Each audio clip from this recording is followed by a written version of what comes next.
In this video, we are going to be breaking down 5 players that you need to be trading away off your fantasy teams, not now, but right now. These players are currently at their peak value of the season, and if you keep them on your team, they're only going to perform worse for you moving forward. And we can start with the first player here, and it's the Atlanta Falcons tight end Kyle Pitts, who is absolutely red hot right now. And look, I get it. Kyle Pitts might be that guy for you that's burned you in past years, and now he's finally producing, so you're like, Sal, why would I trade him? I understand that. Like, that's completely fair if you don't want to be trading Kyle Pitts right now. You could hold on to him, but I'm just trying to tell you to trade him so you can actually upgrade your team with a more consistent piece. That's the point of this entire video. Because sure, Pitts is coming off of this game where he put up 25 fantasy points. Insane for the tight end position, something you rarely see. Arguably, and probably was his best game of his career because he only had 4 catches, only had 5 targets. This wasn't some massive volume game. His role didn't change in any dramatic way. He just scored 2 touchdowns. He put up 91 receiving yards. But half of those receiving yards, more than half, 49 of them came on one play where he scores a touchdown because he's left wide open in that game. His role didn't change in this game. Like, he might have played a couple of more snaps out of the slot than usual, but for the most part, that's still Drake London's role this season, the guy that gets motioned into the slot. Now, over the past 4 games, you start to see some nice usage for Kyle Pitts. He's running 80% of the routes. We need that number to be around 80% if we could really trust him moving forward, so that's good to see, although he only ran 61%. Again, his usage didn't change. If anything, it went down 61% of the routes in week 8 and 19% of the targets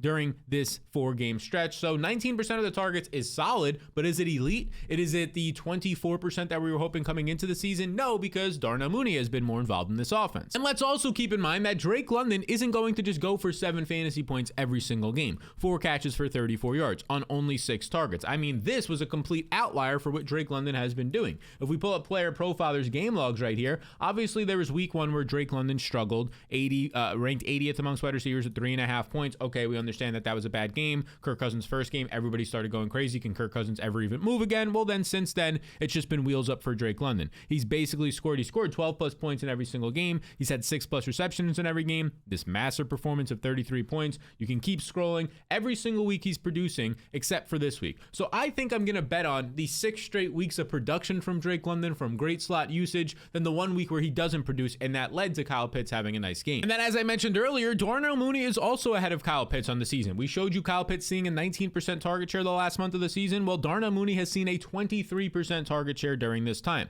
Darnell Mooney has outproduced Kyle Pitts every single week the last 6 weeks of the season when it comes to volume and target share, as well as his averages in terms of yardage and all of that as well. Darnell Mooney is a big piece of this offense right now as well. So right now, to me, Kyle Pitts is my 98th player for the rest of the season. He's the 3rd option on his team that also has, a absolute usage hog in Bijan Robinson, who's been dominant the past 3 to 4 weeks of the season. So really, like, the 4th offensive weapon on this team is Pitts. That hasn't changed much, which means like any of these guys above him, Tyron Tracy, I know he might be concussed this week. I would trade Pitts for Tracy straight up. Of course, you're going across different positions here, so it can get a little bit wonky, but if you need to do some sort of package, I would take Dalton Kincaid over Pitts rest of season in some sort of package deal. Any of these players that you're seeing on the screen right now, Pittman, now that we're going to get Joe Flacco for at least a short term starting maybe the rest of the season. Like, these are the types of guys. Ramondre Stevenson, I would put in package deals. You just got a 25-point performance out of Kyle Pitts. You have some leverage right now in trade markets, especially since the tight end position has been, for the most part, pretty murky. Go try and trade away Pitts and improve your team. And one more thing I just want to point out is Kyle Pitts right now on Prize Picks, his line was set at 50.5 receiving yards because of all the reasons I just stated for him as a trade away is also a reason why I want to take his under this week, the less than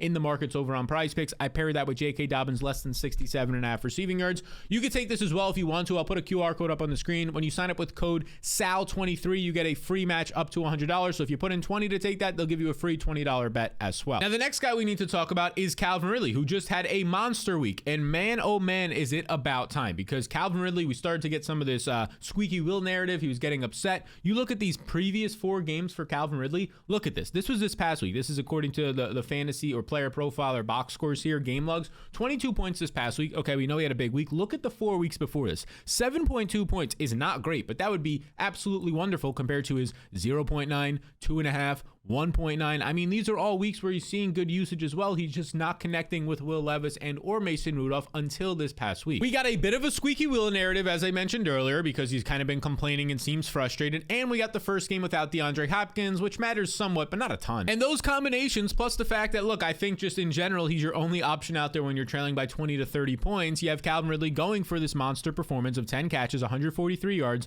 15 targets, also gets a carry in this game. Calvin Ridley was over 100 yards in the first quarter alone in week 8. So of course this was a great spot for him. And moving forward, you start to think like, who's even going to steal targets away from Calvin Ridley? Who is on this Titans team, assuming that they don't make a trade, which as of right now, it doesn't seem like they're going to make a trade for another pass catcher? Well, I'm glad you asked, because I could show you right here, right now. Tyler Boyd is the biggest threat to Calvin Ridley. Tyler Boyd, a 30-plus-year-old wide receiver who's mostly a slot guy, not going to win downfield. Treylon Burks is dealing with injuries. He's never really gotten going. Kyle Phillips is a slot guy. Who else is on this team? Nick Westbrook is the biggest threat as an outside opposite receiver. He scored a touchdown this past week. He earned 4 targets this past week, but Nick Westbrook-Akeen, for the far majority, if not his entire career, has never been an elite target earner at any stretch. So yes, Calvin Ridley should continue to project for heavy volume, but can we just take a step back and look at his actual situation? Like, how am I supposed to feel confident with Mason Rudolph and or Will Levis coming back in at some point this season, which is probably going to happen, right? They're going to go back to him. That's just what we do here, play hot potato with these terrible quarterbacks. How am I supposed to feel confident in that? Because do we remember Calvin Ridley's season so far? Do we remember that it started off bad and he had a 24-point game with Will Levis and people are like, oh my God, Calvin Ridley's great. And we told you on this program to trade him. And then what do you know happened right here, right? All of these performances that we showed you earlier of 1 fantasy point, 2, not even 1, 7, right? He goes over a month, 5 weeks before his next meaningful game again. So I'm going to be trying to trade Calvin Ridley. If I'm getting 1 big performance a month, I think I could do better for a more consistent player in trades. Believe it or not, Calvin Ridley is my 93rd ranked overall player right now, which means if we redrafted today, I think he would be like an 8th round pick in fantasy. I would currently be trading him if I could. I would trade him in buy lows for Jordan Addison, who's kind of has a squeaky wheel narrative right now in a much better offense.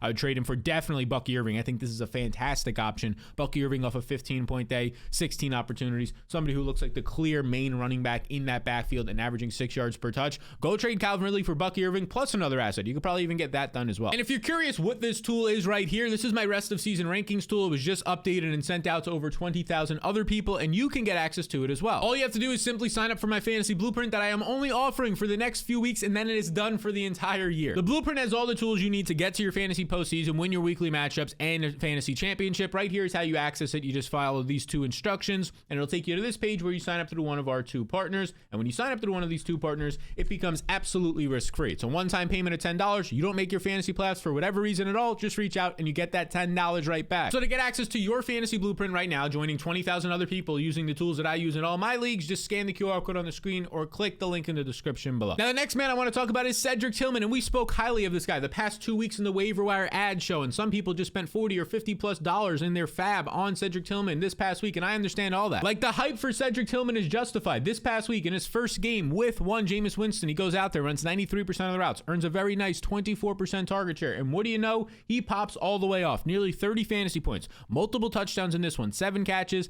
99 yards. Over the last 2 weeks now, without Amari Cooper on this team, Cedric Tillman has seen 15 receptions for 180 yards and 2 touchdowns. And now he sets up nicely the rest of the season with Jameis Winston named the starter, right? So this is a guy that you can buy into. I completely agree. He's the perfect Jameis Winston outside receiver, 6'3", 213 pounds. You scroll over here, he has very good speed for his overall size, 79th percentile speed and burst, a good catch radius at 70th percentile according to Player Profiler, right? The college production was there, especially if he didn't get injured in his final year. He was trending to have the best year of his career. He is a solid player, good athlete, lots of upside. We've seen that the last couple of weeks, and I think that could be the case moving forward, but people are just overvaluing this guy right now. Because if we were to redraft today, I have Cedric Tillman as my 112th overall player, meaning that he's like a 9th or a 10th round pick in fantasy. But if you told somebody right now, because of the power of recency bias, what have you done for me lately? It is a very strong bias. The most recent thing we think is like the strongest and most likely thing. It's not. If you told somebody that I had Cedric Tillman as a 9th or a 10th round pick, they'd laugh at you and say, that guy's a 5th round pick, a 4th round pick, right? They completely overvalue the dude. Because please, let's not actually forget what happened in week 8. It was Elijah Moore who led the team with a 30% target share. It was Jerry Jeudy who still saw a 22% target share. It was David Njoku who still saw 6 targets in red zone usage, right? This was a game where Jameis Winston threw 41 times against the worst secondary in the NFL.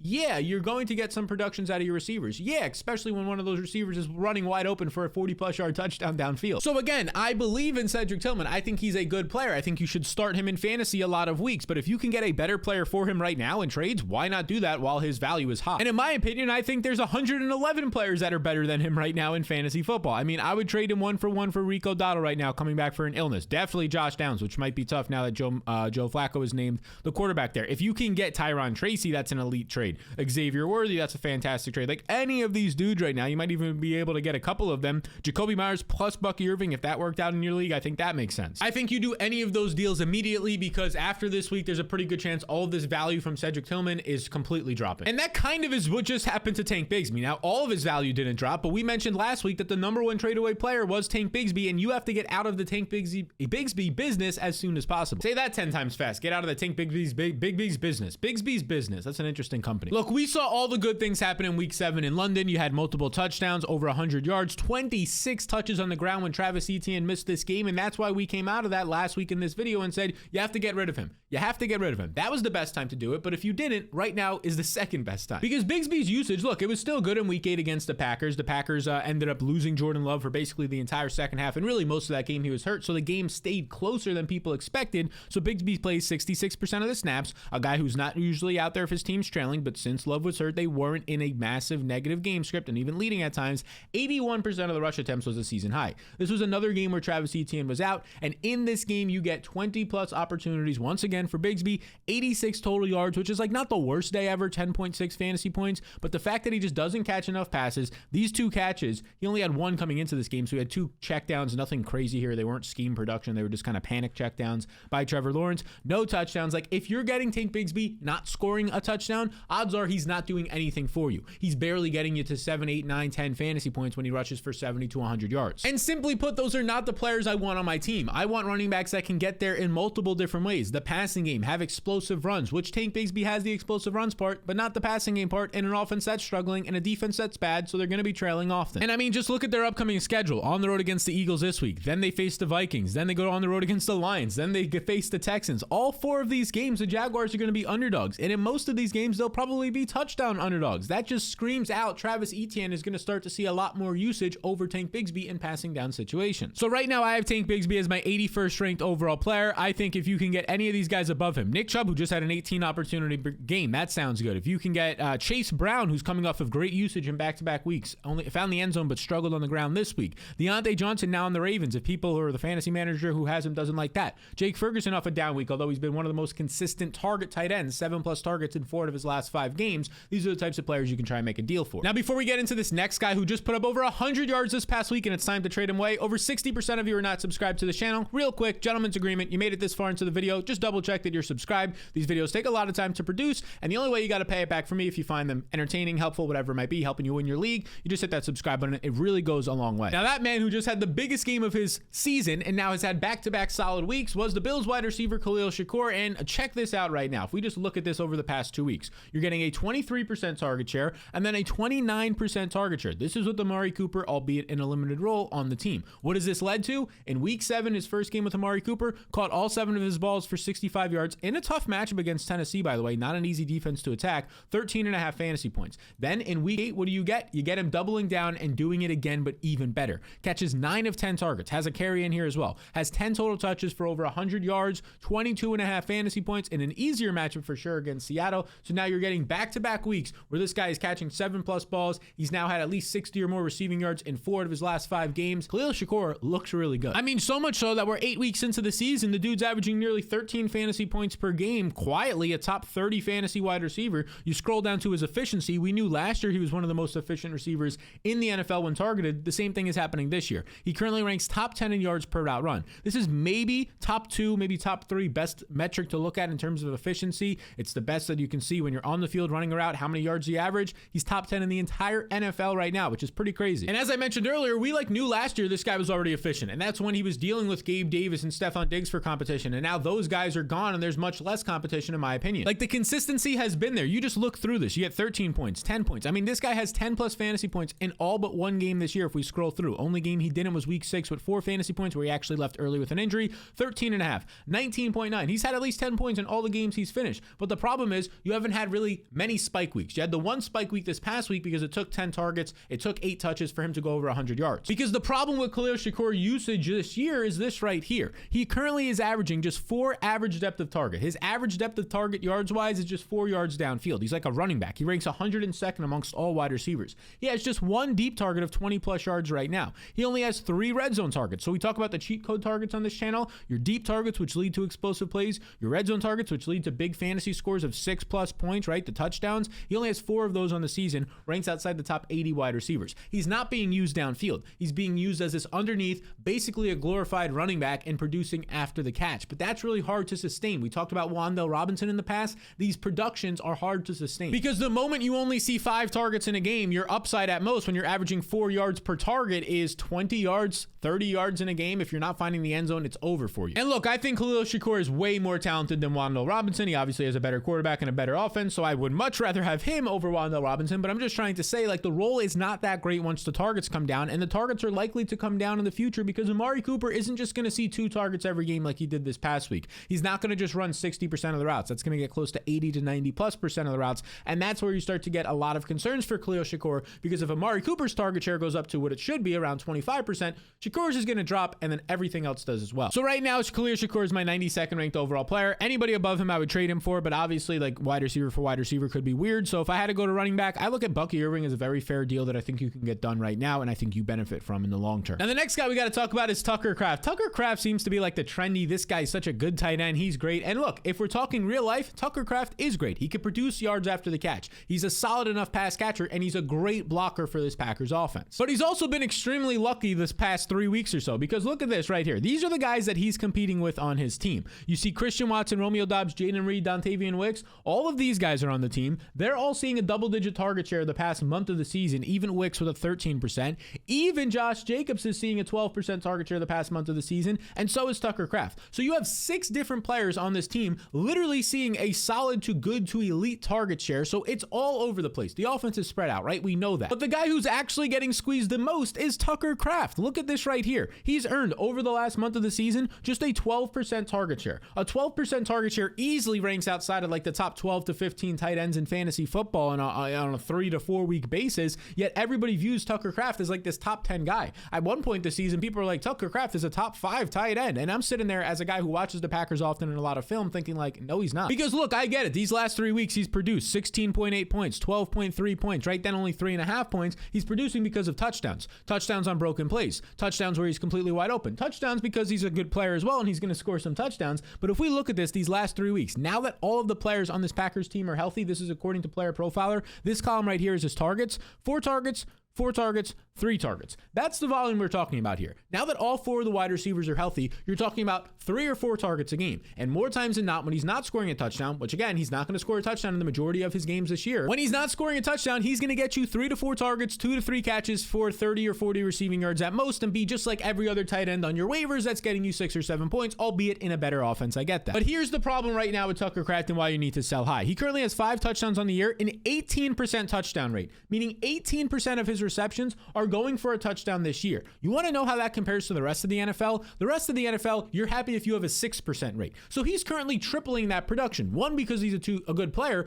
but 2, because he's just getting himself in lucky situations, unsustainable production. And now with all the Packers wide receivers back and healthy, this isn't going to keep up. I mean, just look at earlier this year when all the Packers wide receivers were healthy as well. 2 catches for 37 yards, 2 catches for 16 yards, 2 catches for 24 yards. Then they start to get injured, and that's where you start to see these breakout performances. You get 6 catches, 53 yards, 4 catches, 88 yards, right? But now that they're back these last couple of weeks, 2 catches, 13 yards, 3 catches, 33 yards, and then he had the big broken play, 3 catches, 78 yards. What are you seeing there? You're seeing a lot of 2 catches for 20 yards, 3 catches for 30 yards. This dude is like every other tight end on the waiver wire. Tucker Kraft is my 116th ranked overall player right now, which means in 10-team formats, he's like a 12th round pick. In 12-team formats, he's a 10th round pick if we redrafted today, and that might even be generous. If you could trade him right now 1-for-1 off of his nice game where he scored a touchdown, had 16.5 fantasy points, for anybody above right here, I would do that. I would trade him definitely for Rico Dotto. I would trade him if you're in a nice position with multiple tight ends for Jonathan Brooks and sees what happens. Definitely for Josh Downs. Definitely for Xavier Worthy. Any other player. Tyron Tracy would be a great get. Because once again, Tucker Kraft, I get that he's in a good offense, but he's arguably the 4th, 5th, or 6th option in that offense. That's not going to pay off for touchdowns every single week. So these have been the players that you should trade away before week 9 begins. And if you want to see the players that you should trade for, the running backs and the wide receivers, those videos are right here. If you enjoyed this video, I appreciate it a ton. Let me know in the comments what you thought, and I'll see you all in the next one.